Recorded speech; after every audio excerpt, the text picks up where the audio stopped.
ये पॉट्स अलग है, ये पॉट अलग है, ये मूर्ति अलग है। इस मूर्ति के पीछे एक लकड़ी लगी हुई है, एक लकड़ी इधर से निकली बनी हुई है।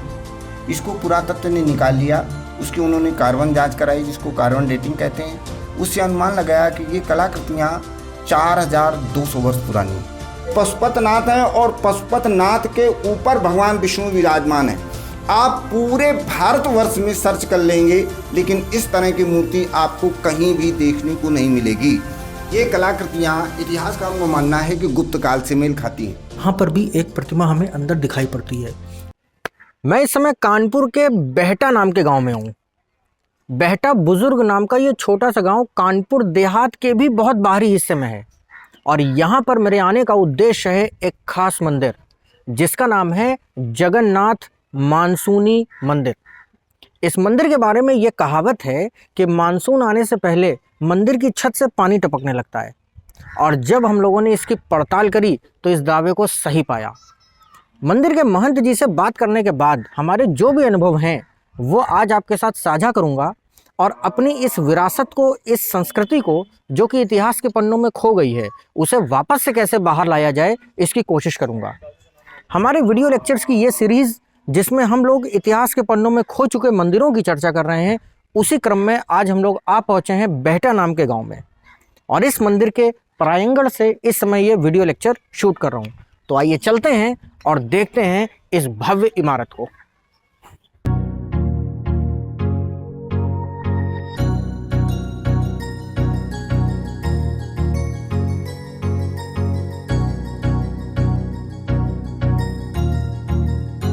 इतिहास का विद्यार्थी होने के नाते जब मैं इस मंदिर के अंदर आया तो मैं ये देख के हैरान रह गया कि इस मंदिर की दीवारों की अगर आज भी कार्बन डेटिंग करी जाए तो कोई भी पिलर या कोई भी दीवार 1000 साल से पुरानी नहीं लगती।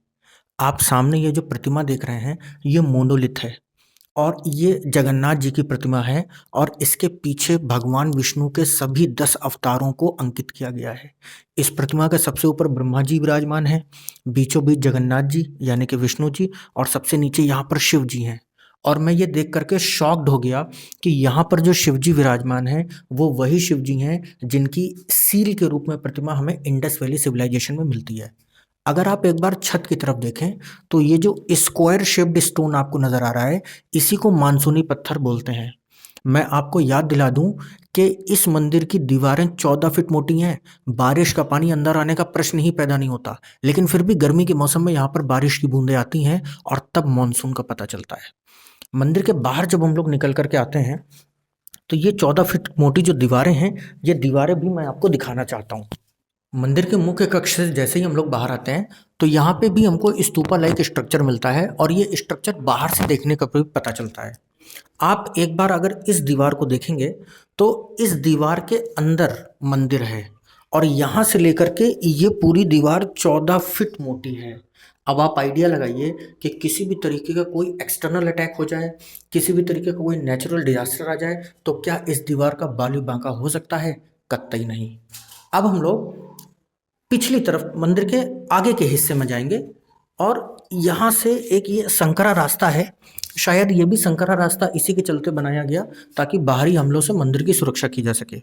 यहाँ पे अगर आप देखेंगे मेरे दाहिनी ओर तो एक कक्ष ये है जिसके अंदर भगवान विष्णु की लेटी हुई प्रतिमा है, और ये प्रतिमा लगभग वैसी ही नज़र आती है जैसे कि केरला के पद्मनाभम स्वामी मंदिर में हमें मिलती है। और अगर आपको मैं बाईं ओर ले चलूँ तो बाईं ओर आप देखेंगे कि यहाँ पर भी एक प्रतिमा हमें अंदर दिखाई पड़ती है, लेकिन सुरक्षा की दृष्टि से इन दरवाज़ों में ताले लगा करके रखे गए हैं। अब इसका कारण क्या है ये मैं आपको अभी तो नहीं बता पाऊंगा, लेकिन सुरक्षा ही इसका कारण मुख्य तौर पर हमें जान पड़ता है।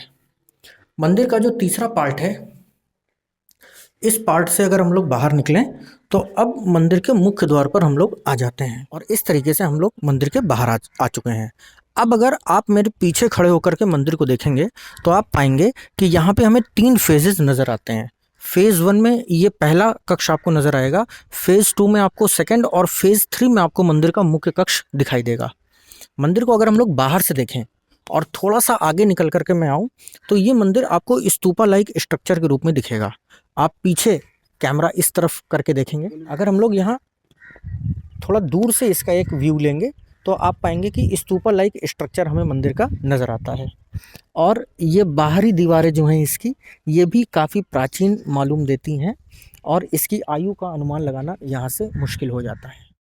इस समय हम लोग जगन्नाथ मंदिर, जिसे कि मानसूनी मंदिर के नाम से भी जाना जाता है, उसके मुख्य कक्ष के अंदर हैं।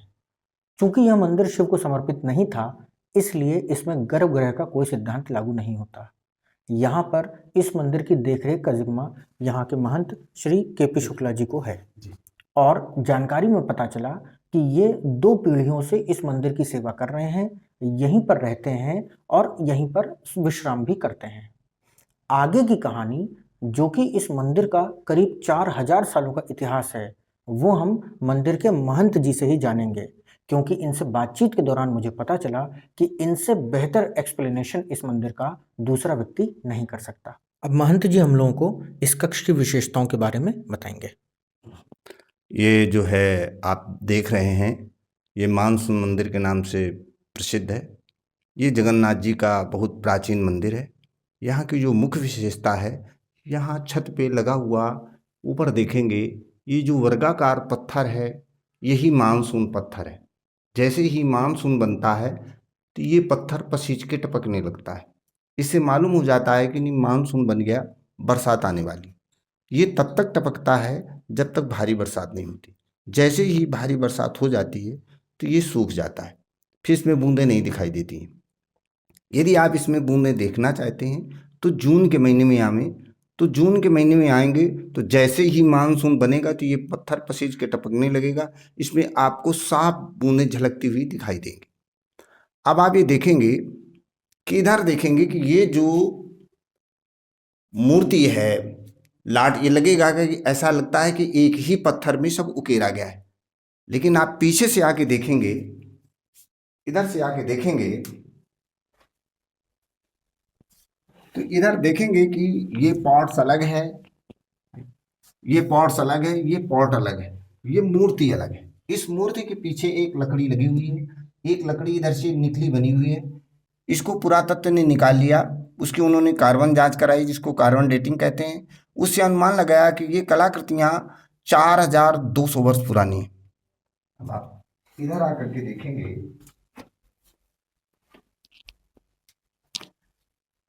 अब आप ये देखेंगे कि 4000 वर्ष पुराना कोई भी स्थान आपको जीवंत नहीं मिलेगा, क्योंकि प्रकृति का एक नियम है परिवर्तन। इस परिवर्तन प्रक्रिया के अंतर्गत आपको 4000 वर्ष पुराना कोई भी स्थान जीवंत नहीं मिलेगा। लेकिन ये 4000 वर्ष पुराना स्थान जीवंत क्यों है? कारण ये प्राचीन समय में बहुत प्रसिद्ध स्थान रहा है। तो यहाँ जो भी राजा आते गए वो कुछ न कुछ पुनर्निर्माण करते गए। कहने का मतलब ये हुआ कि इस मंदिर का कई बार जीर्णोद्धार हुआ। हाँ, तो आप जैसे मंदिर में प्रवेश करेंगे तो प्रवेश करते ही प्रथम खंड में देखेंगे कि 2 कोठरियाँ हैं, एक दक्षिण साइड में कोठरी है, एक उत्तर साइड कोठरी। जो दक्षिण साइड में कोठरी है उसमें सूर्य मूर्ति है। इतिहासकारों को मानना है कि जो सूर्य की मूर्तियां हैं वो ईसा मसीह के जन्म से 2 सदी पूर्व बनती थी। उसके बाद सूर्य मूर्ति नहीं बनी है। उसके बाद शैव धर्म आ गया है। उत्तर साइड की कोठरी में भगवान विष्णु की लेटी हुई मूर्ति है, जैसा कि केरल के पद्मनाभम मंदिर में। वहाँ 20 फुट लंबी मूर्ति, यहाँ उससे छोटी मूर्ति है। वैसे इतिहासकारों का मानना है कि जो विष्णु की लेटी हुई मूर्तियां हैं ये कुषाण काल में बनती थी। कुषाण काल का प्रमुख राजा कनिष्क 2री सदी में। अब आप इधर देखेंगे, ये कलाकृतियां इतिहासकारों का मानना है कि गुप्त काल से मेल खाती हैं। गुप्त काल में इसको सूर्य की मुख की आकृति मानते थे, इसको कलश मानते थे। यहाँ मुख से निकलती बेलपत्ती दिखाई गई। कलाकार ने कला के माध्यम से ये दर्शाने की कोशिश की कि सूर्य ही जीवन का आधार है। आप इधर देखेंगे, ये जो आकृति है, ये आकृति मौर्य वंश के जमाने के जो सिक्के मिलते हैं उसमें ये आकृति मिलती है। इससे मालूम होता है कि चंद्रगुप्त मौर्य के समय भी काम हुआ। अब आप इधर देखेंगे, ये जो आकृति है, इस आकृति को एक मंदिर नुमा बना करके उसके अंदर रखा गया। आप लोगों ने पढ़ा होगा कि सिंधु घाटी सभ्यता काल में लोग प्रतीक चिन्हों की पूजा करते थे। वहीं लिखा होगा कि सिंधु घाटी सभ्यता काल के लोग प्रकृति की पूजा करते थे, प्रकृति चक्र की पूजा करते थे। वहीं लिखा होगा कि सिंधु घाटी सभ्यता संसार की सबसे प्राचीनतम सभ्यता है।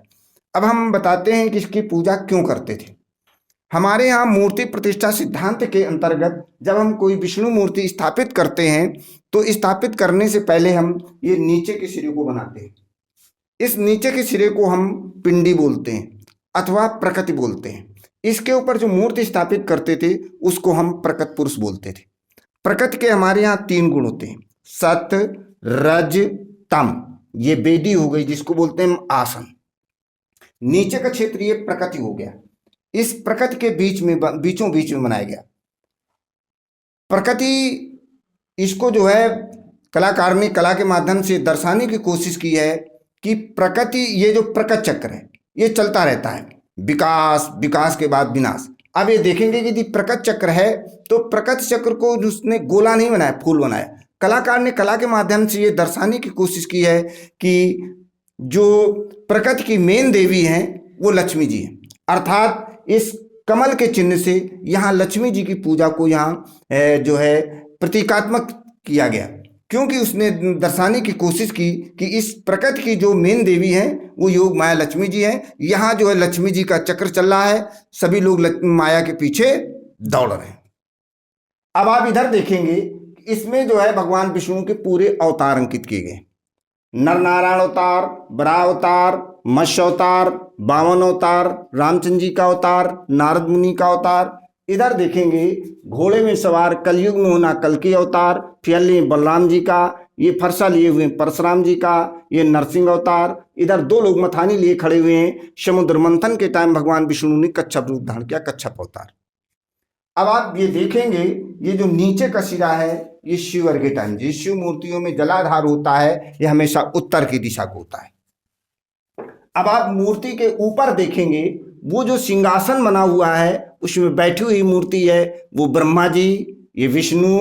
नीचे का सिरा शिव अर्घ्य टाइम महेश, ब्रह्मा विष्णु महेश। कहने का तात्पर्य सृजन, पालन, संहार, ये तीनों अधिकार जब भगवान विष्णु को मिले तब ये जगत के नाथ जगन्नाथ कहलाए। इस संसार में पहले एक ही नाथ थे, शिव जी ही विश्वनाथ कहलाते थे, कोई दूसरा नाथ नहीं था। शिव जी कई बार अखंड समाधि में गए। जब ये प्रथम बार अखंड समाधि में गए तो शिव जी के पास जो संहार पद है, ये संहार पद भगवान विष्णु को दिया। तब शिव ने कहा कि आज से आप जगत के नाथ जगन्नाथ कहलाएंगे। वहां से जगन्नाथ शब्द की उत्पत्ति हुई।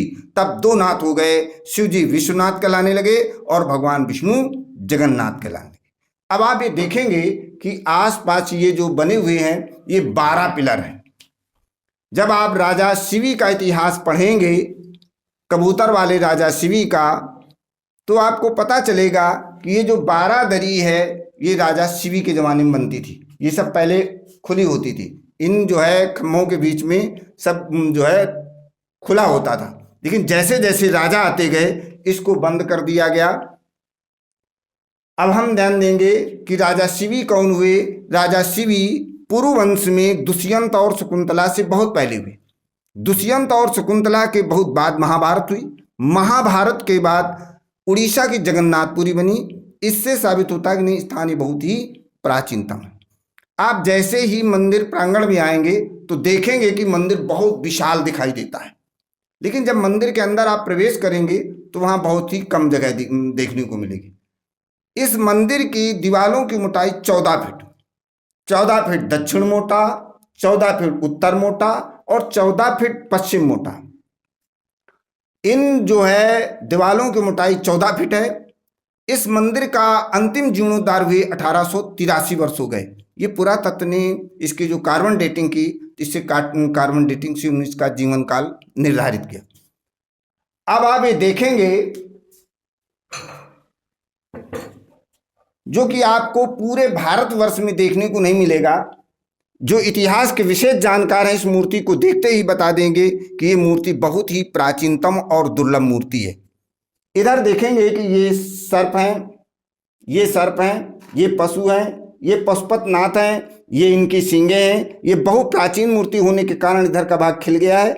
ये पशुपतनाथ हैं और पशुपतनाथ के ऊपर भगवान विष्णु विराजमान हैं। आप पूरे भारतवर्ष में सर्च कर लेंगे लेकिन इस तरह की मूर्ति आपको कहीं भी देखने को नहीं मिलेगी। आज तक आपने कहीं भी ये नहीं सुना होगा कि शंकर जी के ऊपर कहीं भी विष्णु विराजमान है। इतिहासकार इसको हड़प्पा समकालीन मूर्ति मानते हैं। आप एक बात ध्यान देंगे कि हड़प्पा और सिंधु घाटी सभ्यता काल के जितने भी स्थान मिले हैं वो सब खुदाई से मिले, चाहे वो लोथल हो, रोपड़ हो, कालीबंगा, हड़प्पा, मोहनजोदड़ो, सभी स्थान खुदाई से मिले। इससे एक बात प्रमाणित होती है कि प्राचीन समय में एक विश्व लेवल का विनाश हुआ, जिससे सारा इतिहास हमारा नष्ट हो गया। आज जो विदेशियों ने इतिहास लिखा उसको आधार मानकर केवल हम तुलना करते हैं, लेकिन हमारे पास कोई प्रमाण नहीं है कि नहीं ऐसा ही था। महाराज जी, हम लोगों ने सुना है कि ये मंदिर को खोजा गया, ये मंदिर कहीं झाड़ियों में छुप गया था, कृपया उसके बारे में बताएं। हाँ, अब ये ध्यान देंगे, कुषाण वंश, मौर्य वंश, गुप्त वंश, इसके बाद गजनी और गोरी वगैरह आए, इन्होंने बहुत से मंदिरों को लूटा और तोड़फोड़ की। इसके बाद जो है अंतिम हिंदू चक्रवर्ती राजा हर्षवर्धन हुआ, उसने बहुत से मंदिरों का निर्माण कराया। मंदिरों के निर्माण होने के बाद मुगलों का इतना आतंक हुआ कि ये मंदिर जो है झाड़ियों से रुंध गया, और झाड़ियों से रुंध जाने के बाद जो बाद में मुस्लिम शासक आए, उनकी नज़रों से मंदिर ओझल हो गया। इसीलिए जो आज इतनी कलाकृतियां हैं ये सुरक्षित बच गई। महाराज जी, हम लोग एक चीज़ और जानना चाहते हैं कि हमने अपनी जांच के दौरान पाया कि मंदिर की दीवारें 14 फीट मोटी हैं जी और मंदिर के जो मुख्य कक्ष को हम लोग देखते हैं तो ये काफ़ी छोटा है। जी तो इतनी मोटी दीवारों के बीच में ये जो छोटा सा कक्ष है, यहाँ पे किसी भी वर्षा का, आंधी तूफान का कोई प्रभाव नहीं पड़ता होगा, ऐसा हमारा अनुमान है। तो कृपया इसके बारे में बताएं कि 4000 सालों से ये कक्ष जो सुरक्षित है, तो इसके पीछे क्या ये दीवारें कारण हैं या ये ईश्वरीय महिमा है?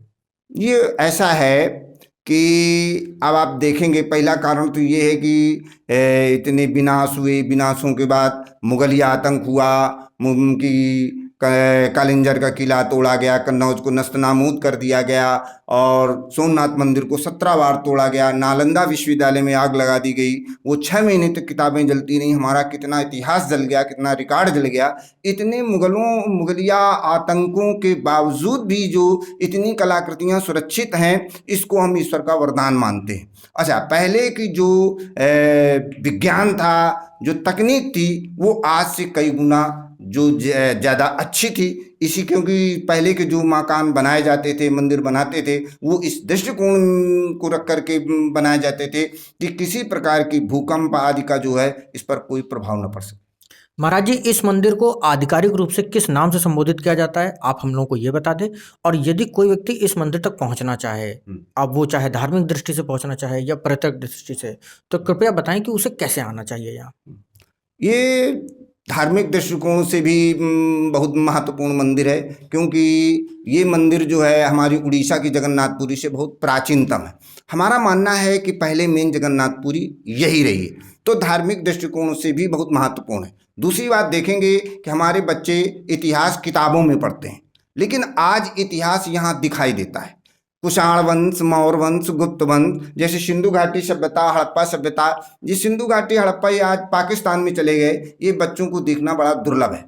तो आज हमारा यहाँ इतिहास भी दिखाई देता, तो इतिहास की दृष्टिकोण से भी महत्वपूर्ण है, धार्मिक दृष्टिकोण से भी ये महत्वपूर्ण है, और जो वैज्ञानिक दृष्टिकोण से भी ये महत्वपूर्ण है, जो कि आज विश्व में चर्चा का विषय बना हुआ है कि भारतवर्ष में एक ऐसा मंदिर है जो कि मानसून बता देता है, जो विश्व के किसी भी मंदिर में आपको मानसून पत्थर देखने को नहीं मिलेगा।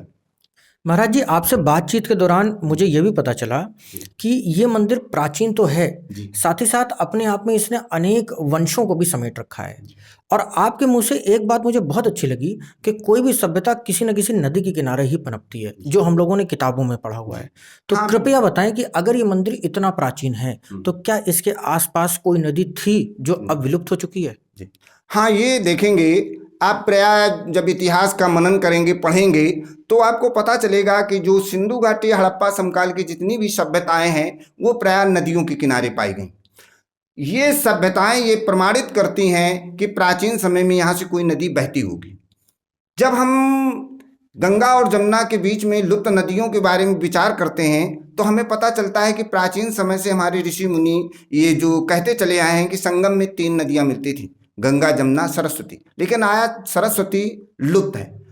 इससे प्रमाणित होता है, इन सभ्यताएं यहाँ पाए जाने से ये प्रमाणित होता है कि प्राचीन समय में सरस्वती नदी यहाँ से बहती होगी, और सरस्वती नदी के किनारे ये बहुत बड़ा तीर्थ स्थल होगा, क्योंकि कुषाण वंश, मौर्य वंश, गुप्त वंश और राजा शिवी ये सभी चक्रवर्ती राजा हुए, और चक्रवर्ती राजाओं ने यहीं पे आके काम क्यों कराया, इससे ये प्रमाणित होता है कि प्राचीन समय में ये बहुत बड़ा तीर्थ स्थल होगा, लेकिन विनाशों से यहाँ का इतिहास सब नष्ट हो गया।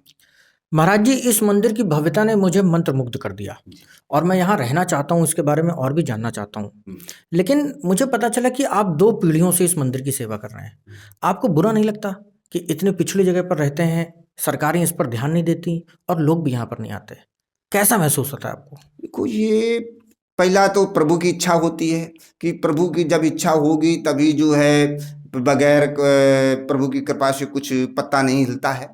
दूसरी तरफ आज जो सरकारों को ध्यान देना चाहिए, आपने एक प्रश्न बड़ा अच्छा उठाया। इससे आप एक देखेंगे कि प्राचीन समय में हमारा भारत का पूरे यूरोप में डंका बजता था। आप लोगों ने इतिहास पढ़ा होगा तो पता चलेगा, विक्रमादित्य के शासन में यूरोप के 39 देश भारत विक्रमादित्य के अधीनस्थ थे। लेकिन क्या कारण हुआ कि भारत में ही हमारा हिंदू धर्म सिकुड़ के रह गया। जब हम प्राचीन चीज़ों में जब मनन करते हैं, अध्ययन करते हैं, तो पता चलता है कि हमारे यजुर्वेद में 39वें अध्याय में एक ऋचा है। उस ऋचा में कहा गया कि आप धर्म की रक्षा करें, धर्म आपकी रक्षा करेगा। उसी से उपनिषदों में सूक्ति बन गई, धर्मो रक्षति रक्षिता। तो जो मध्य भारत के राजाओं ने इसे हमारे धर्म का परित्याग किया, जिसके कारण इतना मुगलिया आतंक हुआ और उससे हमारा धर्म बहुत पिछड़ गया। आज देखेंगे कि दक्षिण भारत के मंदिरों में अकूत संपत्ति है, वहां मुगलों की दाल नहीं गली। क्योंकि नहीं, इसलिए नहीं गली कि वहां धर्म का परित्याग नहीं हुआ। आज भी धर्म वहां शाश्वत है, इसलिए वहां के धर्म मंदिरों में आज भी जो है अकूत संपत्ति है। महाराज जी, आपसे बात करके बहुत अच्छा लगा। इस मंदिर की भव्यता ने हम सभी को अपनी तरफ आकर्षित किया और हम लोग जिस क्रांति को लेकर के आगे बढ़ रहे हैं कि इन इतिहास के पन्नों में खो चुके मंदिरों को फिर से बाहर लाया जाए और विश्व पटल पर इनकी पहचान बनाई जाए, उसके लिए आपने जो हम लोग का सहयोग किया, जो सहायता करी, उसके हम सभी लोग आभारी हैं और आपका आभार व्यक्त करते हैं। धन्यवाद।